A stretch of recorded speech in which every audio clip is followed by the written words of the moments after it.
Well, thank you very much. It's an honor to have the President of Ukraine with us. We've had a lot of good discussions, a lot of good talks, and I think progress is being made, very substantial progress in many ways.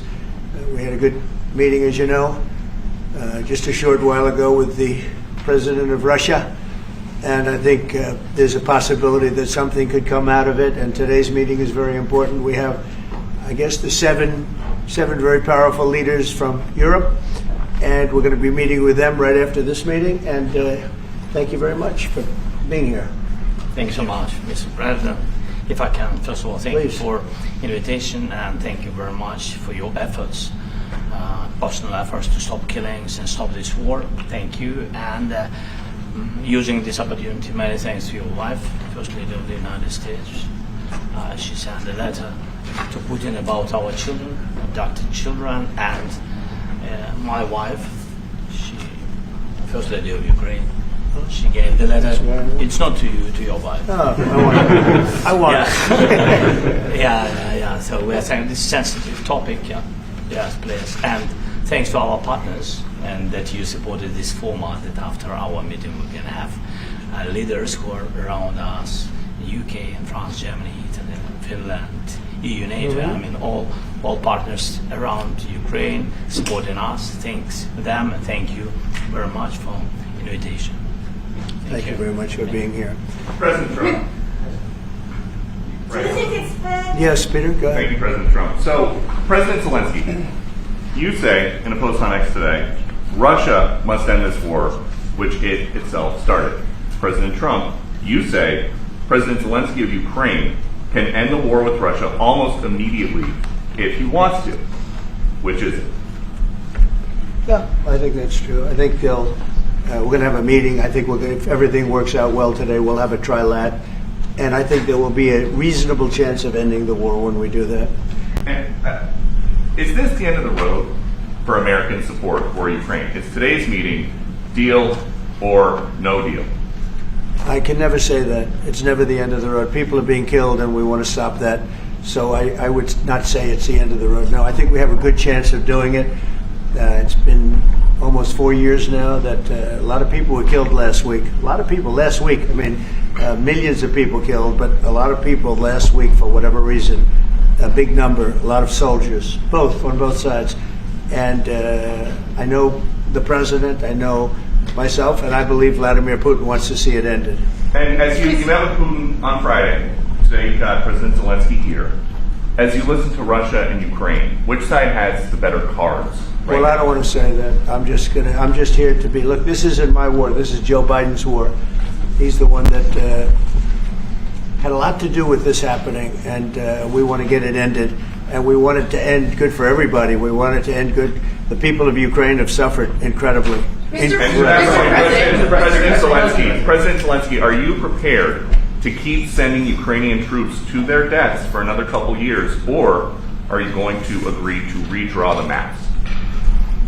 Thank you for your question. So, first of all, we live under each day attacks. That today have been a lot of attacks and a lot of wounded people, and the child was dead, small bomb, 1 year and a half. So we need to stop this war, to stop Russia, and we need support American and European partners, and we will do our best for this. So, and I think we show that we are strong people, and we supported the idea of the United States, of personally of President Trump, to stop this war, to make a diplomatic way of finishing this war, and we are ready for trilateral, as President said. This is a good signal about trilateral. I think this is very good. Thank you. Mr. President,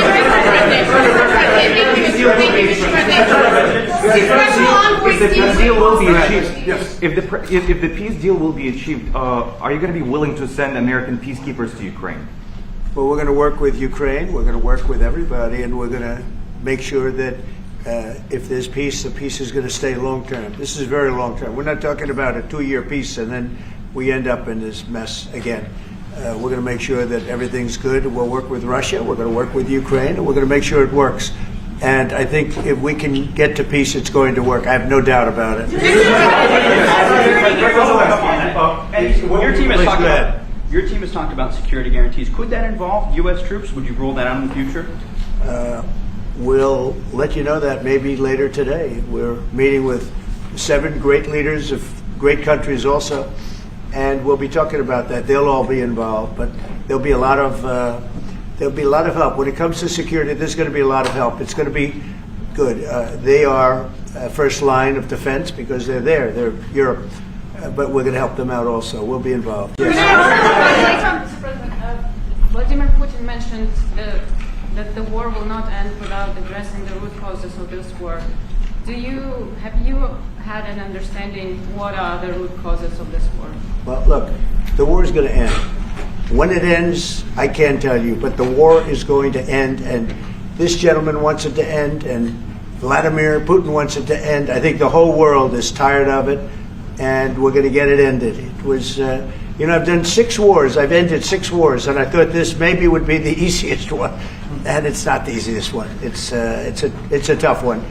A lot of reasons for it, and they'll be talking about it for a long time. But they'll be talking about the others. Look, India, Pakistan. We're talking about the big places. When you look at, you just take a look at some of these wars. You go to Africa and take a look at that. Rwanda and the Congo, Republic of the Congo. That's been going on for 31 years. And so we've done a total of 6, and we really have 6, not including the fact that we obliterated, and it turned out to be a total obliteration, the nuclear, as you said, the future nuclear capability of Iran. And this one, I think we're going to get solved also. I feel confident we're going to get it solved. Like guarantees or like special envoy put forward. Thank you, Mr. President. Can you tell us about your conversations with European leaders and what they need to see to support an end to the war? Yeah, well, we're going to be meeting with a great representative group and 7 very powerful, very big countries and great people, all friends of mine and friends of yours. And we're going to have some suggestions made. They want to see peace. They would like to see peace. President Trump, where did Russia? Go ahead, please. In the red. In the red.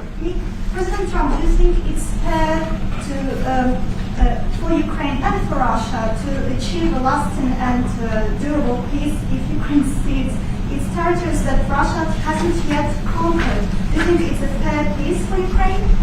We're going to have a lasting peace. Just to answer the first part of your question, we're going to have a lasting peace. I hope it's going to be immediately. I hope it doesn't have to go on.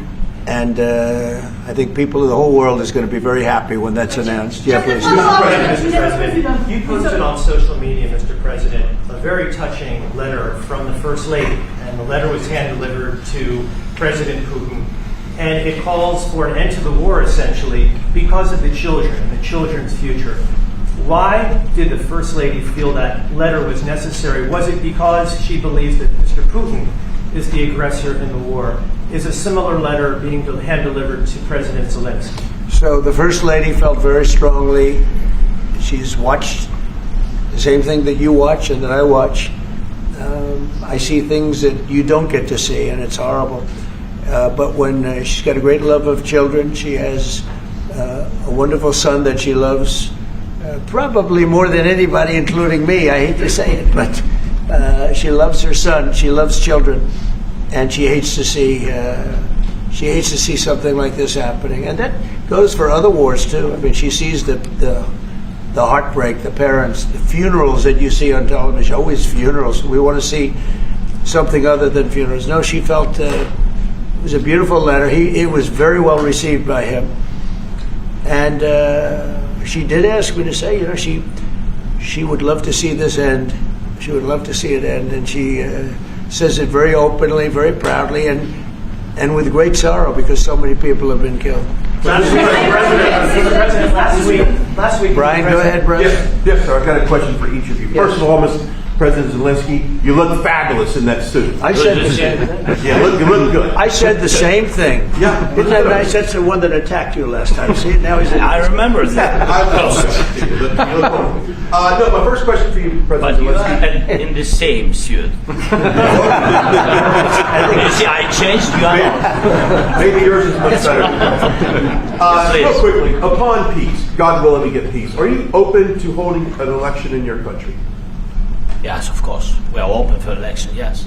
We have to do safety circumstances. And a little bit, we need to work in the parliament, because during the war you can't have elections, but we can do security. We need, maybe, how to say, we need a truth, yes, everywhere, in the battlefield, in the sky, in the sea, yeah, to make possible for people to do democratic, open, legal elections. So you say we are ready. during the war you can't have elections. So let me just say 3.5 years from now. So you mean if we happen to be in a war with somebody, no more elections? Oh, that's good. I wonder what the fake. You like this idea? Yeah, no, This is No. Speaking of news, I got a question for you. This sounds insane for me even to ask this, but do you think the American media really doesn't even want a peace deal because they've seen they've been so critical of you every step of the way as you lead the charge for peace? It's an amazing phenomenon. I said that if in the settlement you got Moscow, St. Petersburg, and thousands of miles around them, they would say I made a bad deal. The level of hatred and animosity is incredible. Not with all. I mean, we have great people up here. We also have terrible people up there that I think are told what to say. But, in solving all of these wars, they don't even write about it. I saw major wars. I saw wars that have been going on for 31, 35, and 37, and a couple of quicker ones. One that was going to go into a full-blown deal very quickly. You know what the one I'm talking about? It was a big one. But they don't even write about that.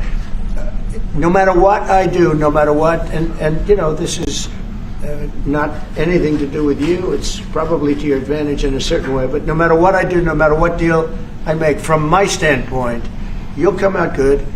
Maybe President Putin will come out good. But they'll say, Trump was absolutely horrible. It's just that, and I've lived with that for a long time. I've lived with it since just before the first election. I used to get great publicity. Now I get the worst publicity anyone's ever gotten in office, but I won in a landslide, so that people understand. They're the only ones that count, ultimately. But I've also had great reporters. I've had journalists that are very good. But it's very sad when you do the right thing. As an example, they said, because of the fact that Vladimir Putin came to American soil, this was a tremendous defeat for Donald Trump. No, it was really wonderful that he did it. It was a hard thing for him to do, to be honest with you. It was the opposite of what they said, but they said it. Now, if he didn't come, they'd say that was also bad for Trump. There's no way. And there's just a great dishonesty of the press, and I think that's why it's lost its credibility. Its credibility is at an all-time low. Thank you, Mr. President. Last week you warned of what you called severe consequences if a 30-day ceasefire or any type of ceasefire were not agreed to by Russia. Will there be severe consequences? Does that change because of I don't think you need a ceasefire. If you look at the 6 deals that I settled this year, they were all at war. I didn't do any ceasefires.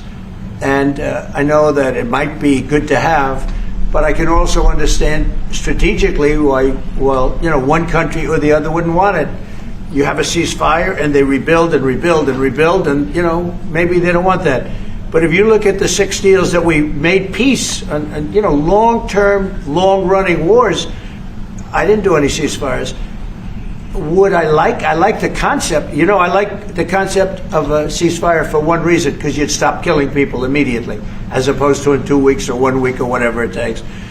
But we can work a deal where we're working on a peace deal while they're fighting. They have to fight. I wish they could stop. I'd like them to stop. But strategically, that could be a disadvantage for one side or the other. But all of these deals I made without even the mention of the words ceasefire. Are you disappointed? President Zelensky, Can you supporting that there's no explain the ceasefire? decision to offer Ukraine Article 5-like security guarantees, but stop short of pushing for their full membership? Yeah, well, we haven't done anything on that yet. If you look back and you go back long before President Putin, it was always a statement that they would never allow Ukraine into NATO. So that was a statement that was made, but we haven't discussed any of that yet. We're going to be discussing it today, but we will give them very good protection, very good security. That's part of it. And the people that are waiting for us, they are, I think they're very like-minded. They want to help out also.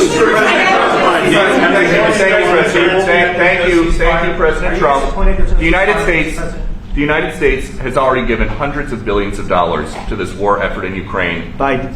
At best, it is a stalemate, and the killing continues. So, President Trump, how much more is the United States willing to give Ukraine? And President Zelensky, how much more do you want? Well, I'll start off just by saying we're not giving anything now. We're selling weapons. This is something before, I guess the number is well over $300 billion. That was under Joe Biden, a corrupt politician, not a smart man, never was. By the way, go back 40 years. He was not a smart man 40 years ago either, but now he's in particular bad. This was done by a corrupt administration that shouldn't have been in, and frankly, if the right results of the election were given, if I were president, this war would have never taken place, and he would have been very happy because he would have liked to have seen. I mean, they went through hell. He went through hell. This war would have never happened, and the people that were killed, a couple of million people, a lot of people with soldiers and everything else, and the people that have been displaced and forced into other areas and other countries because of what's happened, none of that would have happened. And I'm just saying that he was a horrible president, whether it was the borders or this. He was just a horrible, corrupt president. Mr. President, You want to answer? I can. Thank you so much. So first of all, we have possibility now to buy weapon from the United States. We are thankful for this program and this opportunity. We are thankful for Europe. They pay for this. And through NATO program, for example, Pearl and etc. We have some programs where we can have some money to finance this. And this is a part, I think, it's not a part for the war and to defend us. It also will be a part for security guarantees, to strengthen our army, to rearm Ukrainian army. This is very, very important. And it depends how much money we need to rearm. For example, the question of air defense, we spoke about it with President Trump, and I'm happy that we have now bilateral decisions and we work on it with production, American production. Nobody in Europe has so many air defense like Patriots, for example. We need it very much, and this is also about defending. And I think the good news, we make the best military equipment in the world by far. You mentioned the Patriots. How good are they? Systems. We have systems, they're literally 100% foolproof. And it's really like shooting two bullets, two bullets hitting each other in the air in a space like this. The chance is 100%. It's 99 to 100%. So we sell the equipment to NATO. And NATO does what, I don't know what the arrangement is that you have with, but I know that they want you to have the equipment. And we're getting the best equipment in the world, but they pay us for the equipment. Under Biden, it was just crazy what was going on. I believe the number is over 300. I think it could be $350 billion worth of equipment and money and everything else. And we've made more progress in settling this war in the last 2 months than they made in 4 years. This should have been settled a long time ago, but it should have never happened. Yeah, what security guarantees do you need from President Trump to be able to make a deal? Is it American troops, intelligence, equipment? What is it? Everything. And really, it includes two parts. First, strong Ukrainian army. That's what I began to discuss with your colleagues. And it's a lot about weapon and then people and training missions and intelligence. And second, we will discuss with our partners. It depends on the big countries, on the United States, on a lot of our friends. Mr. President, are you going to commit American troops to that NATO-like protection in order to get President Zelensky to a deal today? Well, I don't know if you define it that way, but NATO-like, I mean, we're going to give, we have people waiting in another room right now. They're all here from Europe, biggest people in Europe, and they want to give protection. They feel very strongly about it, and we'll help them out with that. I think it's very important. I think it's very important to get the deal done. Please go ahead. You've been involved with the peacekeeping in Ukraine since your first day in the administration.